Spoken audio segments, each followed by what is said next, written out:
আবারও ডেনমার্ক শাসিত গ্রিনল্যান্ড অধিগ্রহণের ইচ্ছা প্রকাশ করেছেন নবনির্বাচিত মার্কিন প্রেসিডেন্ট ডোনাল্ড ট্রাম্প। এমনকি পানামা খালের মালিকানাও চান তিনি। মঙ্গলবার ফ্লোরিডায় এক সংবাদ সম্মেলনে মার্কিন অর্থনীতির জন্য উভয় অঞ্চলই গুরুত্বপূর্ণ বলে মন্তব্য করেন তিনি।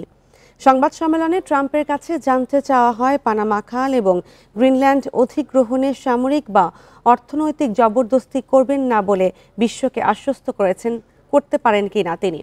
জবাবে দুটির কোনোটিতেই আশ্বস্ত করতে পারবেন না বলে জানান ট্রাম্প। ডেনমার্ক এবং পানামা উভয়ই তাদের অঞ্চল ছেড়ে দিতে অস্বীকৃতি জানিয়েছেন। এদিকে মেক্সিকো উপসাগরের নাম পরিবর্তন করে আমেরিকা উপসাগর রাখার পরিকল্পনার কথাও জানিয়েছেন নবনির্বাচিত মার্কিন প্রেসিডেন্ট। এছাড়া ন্যাটোর সদস্যভুক্ত দেশগুলোর চাঁদার হার 5% বাড়ানোর পরামর্শ দিয়েছেন ট্রাম্প।